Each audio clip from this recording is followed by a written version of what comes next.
तो जैसा कि आप जानते हैं कि टैटू के काम में हमें रैप्स की ज़रूरत पड़ती है। अलग अलग तरह के रैप्स आते हैं और कौन कौन से रैप्स किस जगह यूज़ होता है, कैसे यूज़ करना चाहिए, ये आपको पता होना चाहिए। रैप्स का इस्तेमाल हम लोग हाइजीन मेंटेन करने के लिए करते हैं ताकि किसी तरह का कोई इन्फेक्शन ना हो, साफ़ सफाई पूरी बनी रहे और टैटू बनाने में जो है किसी तरह की कोई प्रॉब्लम ना हो।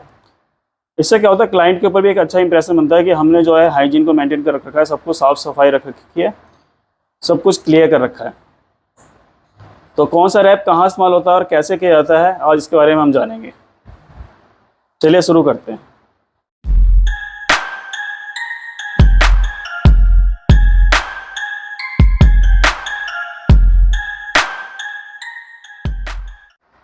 आपके पास कोई भी आर्म स्टैंड है, चाहे वो आर्म स्टैंड आपके पास इस तरह का कोई छोटा सा आर्म स्टैंड हो या ऐसा कोई बड़ा आर्म स्टैंड हो, ठीक है। इसको क्लीन रखने के लिए, साफ़ सफाई रखने के लिए हमें एक इसके ऊपर फिल्म लगानी पड़ती है। वो एक रैप होता है, पन्नी का एक रैप होता है, ठीक है। वो हमें इसलिए लगाते हैं कि जब भी हम टैटू बना रहे होते हैं, मान लिया कोई बड़ा टैटू बना रहे हैं, कोई भी टैटू बना रहे हैं, तो हमारे हैंड का पोजीशन ये है। हमने यहाँ पे टैटू बनाया, उसके बाद हमें यहाँ पोजीशन करना पड़ा है, यहाँ पे से आके हम यहाँ शिफ्ट हो रहे हैं, तो हमारा हैंड मूवमेंट जो है वो ऐसे ऐसे होता रहता है।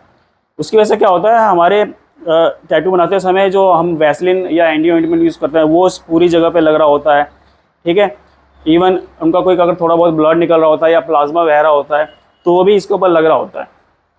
अगर हम इसको साफ़ नहीं रखेंगे, क्लीन नहीं रखेंगे, तो दिक्कत क्या होगा, जब नए क्लाइंट पे हम काम कर रहे होंगे तो जो पहले का ब्लड ऑइंटमेंट वगैरह कुछ भी यहाँ पे लगा हुआ है, गंदा लगा हुआ है, इंक लगा हुआ है, वो दूसरे क्लाइंट को दिक्कत कर सकता है, इन्फेक्शन कर सकता है।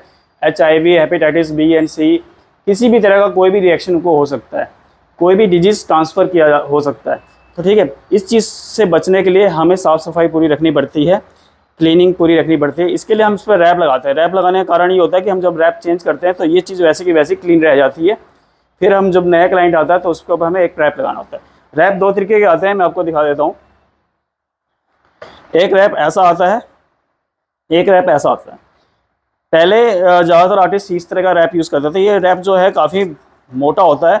दूसरा, ये मेडिकल ग्रेड का रैप नहीं होता है, ठीक है। ये जनरली वो रैप होता है जो वेल्डिंग मटेरियल वाले या फर्नीचर वाले आपको एक चेयर वगैरह, फ्रेश चेयर वगैरह पे या फ्रेश फर्नीचर पे रैप करके दे देते हैं ताकि वो घर जाने तक जो है साफ़ सुथरा है, या वो बाहर डिस्प्ले में रखते हैं तो साफ़ सुथरा रखे, चमकता रहे, इसलिए ये रैप लगाते हैं। लेकिन ये रैप आपने यूज़ नहीं करना, क्योंकि ये रैप जो होता है एक्चुअल में बिल्कुल सही से क्लीन नहीं होता, बिल्कुल सही से ट्रांसपेरेंट नहीं होता। अगर इसको आप सही से देखें तो पूरी तरह से ट्रांसपेरेंट नहीं होता, इसमें कहीं ना कहीं मिट्टी वगैरह, गंदगी वगैरह लगी रहती है, पूरा साफ़ नहीं होता, ठीक है। तो हमें इस रैप को इस्तेमाल नहीं करना है। उसके बाद ये टैटू रैप करके आता है। ये किसी भी कंपनी का आ सकता है, कोई फ़र्क नहीं पड़ता, क्योंकि पैकिंग चेंज हो जाती है, अंदर सामान जो है वही होता है, अंदर जो मटेरियल होता है वो यही होता है, ठीक है। इस तरह का ट्रांसपेरेंट मटेरियल होता है। इसकी ट्रांसपेरेंसी काफ़ी अच्छी होती है और ये थोड़ा साफ़ होता है, क्लीन रैप कहते हैं इसको। इस तरह का क्लीन रैप देखते हैं उसके मुकाबले में कितना क्लीन है ये, ठीक है। तो इसको आपको आर्म बैंड पे लगाना है। सपोज मुझे इस पे लगाना है, तो आप कैसे भी किसी भी डायरेक्शन से लगा सकते हैं, इससे कोई फर्क नहीं पड़ता।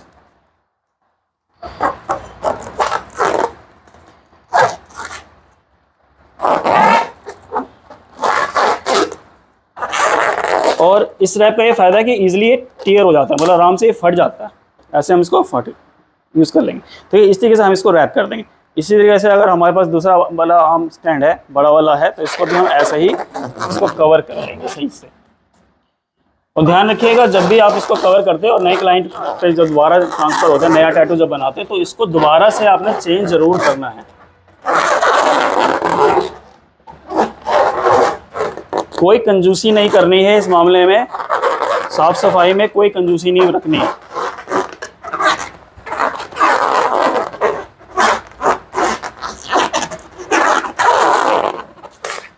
एक तो आप ऐसा करते हैं तो क्लाइंट के ऊपर एक बड़ा अच्छा इंप्रेशन बनता है कि आपने उनके सामने नया रैप लगाया, आपने जिस जगह पे आप काम कर रहे हैं, फर्नीचर पे काम कर रहे हैं, तो आप उसकी साफ़ सफाई का पूरा ध्यान रख रहे हैं, उसके हेल्थ का ध्यान रख रहे हैं।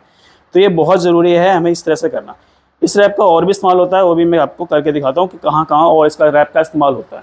मैं इसको साइड कर देता हूँ।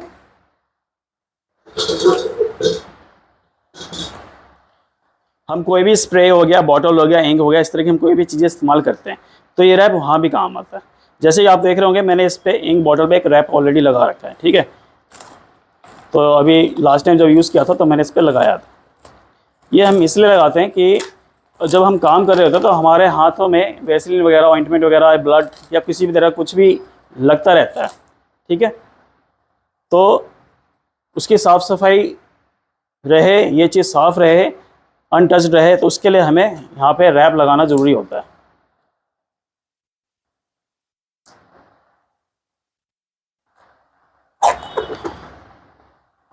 इसलिए कभी भी आप कोई भी प्रोडक्ट यूज़ कर रहे हैं कोशिश कीजिए वो अनटच्ड रहे, बिल्कुल साफ़ सुथरा रहे, ठीक है। तो हमने इसको ऐसे कवर कर लिया। इसी तरह से आप जो स्प्रे बॉटल यूज़ कर रहे हैं वो भी कवर्ड होना चाहिए। हर बार आपने इसको चेंज करना है, कोई कंजूसी नहीं करनी है। मैं बार बार कंजूसी इसलिए वो यूज़ कर रहा हूँ कि आलस नहीं करना है। कई लोग आलस करते हैं, आप किसी साथ हेल्थ के साथ आप खिलवाड़ नहीं कर सकते, ठीक है। तो इस बात का पूरा ध्यान रखना है कि आपको मेंटेन रखना है, साफ़ सफाई पूरी मेंटेन रखनी है। किसी को किसी तरह का हेल्थ इशू ना आए उसके लिए आपको ये सब साफ़ रखना है, ठीक है। और इसको इस तरीके से रैप करना है कि ये पूरा आ जाए यहाँ तक, क्योंकि हमारा हाथ जो है वो यहाँ पे बार बार लगता रहता है स्प्रे के ऊपर, ठीक है। तो इसके ऊपर आना चाहिए पूरा सही से। अब ये ऐसे इस पर लग जाएगा और इसको हम यहाँ से यूज़ करेंगे तो ये चीज़ गंदा नहीं होगा, साफ़ का साफ़ रहेगा। इसी तरीके से आप अगर ये बॉटल यूज़ करें तो इस पर भी लगा सकते हैं। जो भी चीज़ें आप यूज़ करें जिस पर बार बार हाथ लग रहा है आप उसको इस तरीके से रैप करके कवर कर सकते हैं, ठीक है। तो इस रैप का जो है ऐसे इस्तेमाल होगा और इसका हम मशीन पे भी इस्तेमाल कर सकते हैं, वो भी मैं आपको करके दिखाता हूँ। अब आप देख रहे होंगे मशीन के लिए मैंने 2 रैप रखे हैं, एक रैप क्लीन रैप है और एक ये मैजिक रैप करके आता है, ठीक है। अब इस पे देख रहे होंगे मैंने इस मशीन पे कैसे रैप कर रखा है। सबसे पहले मैंने ये ब्लू कलर का जो है मैजिक रैप इस पर लगा रखा है ताकि पकड़ने में जो है थोड़ा स्पंजी लगे, और इधर से मैंने इसको पूरा कवर कर रखा है ताकि जब मैं इसको यूज़ करूँ तो जो है ये मशीन भी जो है गंदी ना हो, साफ़ सफाई रहे, इसकी मशीन की साफ़ सुथरा रहे और इसमें किसी तरह का कोई इन्फेक्शन के चांसेस नहीं रहे। तो इसी तरीके से आप जो है पहले ये वाला जो क्लीन रैप है इसको लगाएंगे, पहले मैजिक रैप लगाएंगे, ठीक है। ये थोड़ा स्टिकी होता है, यहाँ से गमिंग होती है इसके ऊपर, इसको ऐसा टाइट करके लगाया जाता है खींच के, ठीक है। अब आपकी इच्छा है इसको आप कितना ज़्यादा लगाना चाहते हैं, कितनी थिकनेस इसकी चाहते हैं, ठीक है। वैसे ये फटता नहीं है आराम से, इसको यहाँ से कैंची से फाड़ना पड़ता है, लेकिन इसको आप थोड़ा सा आराम से ही भरेंगे तो ऐसे फट भी जाता है, स्टिकी होता है, ऐसे चिपक जाता है, ठीक है। तो ये ऐसे हो गया। अब इसके बाद आप यहाँ इसके ऊपर क्लीन रैप लगा सकते हैं।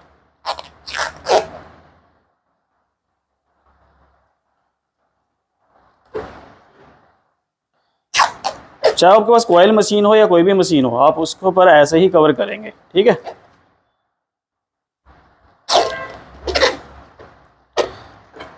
कर लेंगे तो सही रहता है, उससे क्या है साफ़ सफाई पूरी बनी रहती है। आपका एक तो मशीन का भी फ़ायदा होता है, मशीन गंदी नहीं होती। ऐसे यहाँ से आप इसको काट सकते हैं, यहाँ पे कैंची से इसको काट देंगे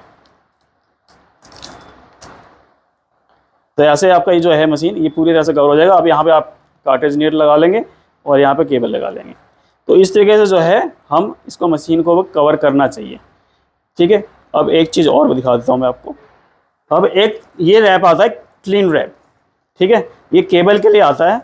जो भी आप केबल वाली मशीन यूज़ कर रहे हैं, चाहे वो आपके पास RCA केबल हो या क्लिप कॉर्ड हो या DC केबल हो, कोई भी केबल हो, उसके लिए भी रैप करना चाहिए।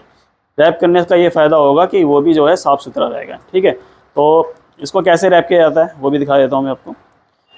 अगर लेंथ केबल की बहुत ज़्यादा है तो इसमें आप डबल पीस ले सकते हैं, ठीक है।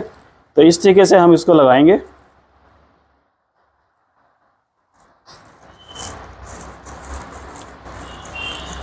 स्पेशली क्लिप कॉर्ड जहाँ पे कनेक्शन है वहाँ तक तो कनेक्शन पूरा ही होना चाहिए इसका, ठीक है।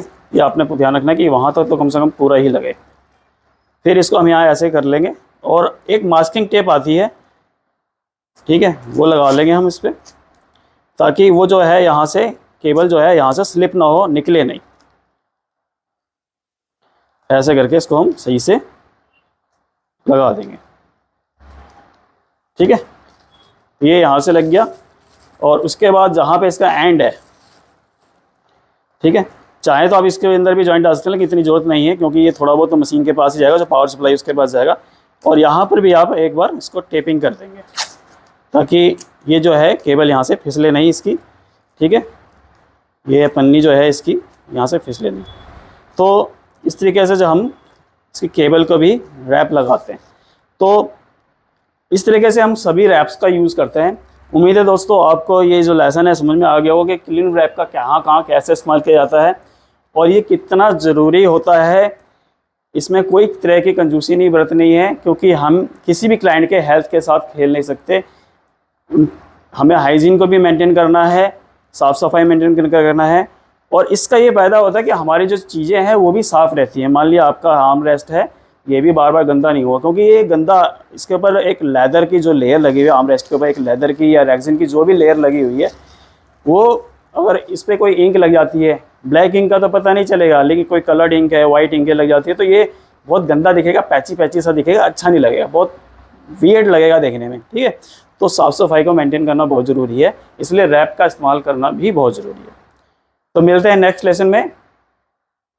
अगर आपको ये लेसन पसंद आया हो तो ज़रूर लाइक कीजिएगा और चैनल को सब्सक्राइब करते हुए ज़रूर जाइएगा।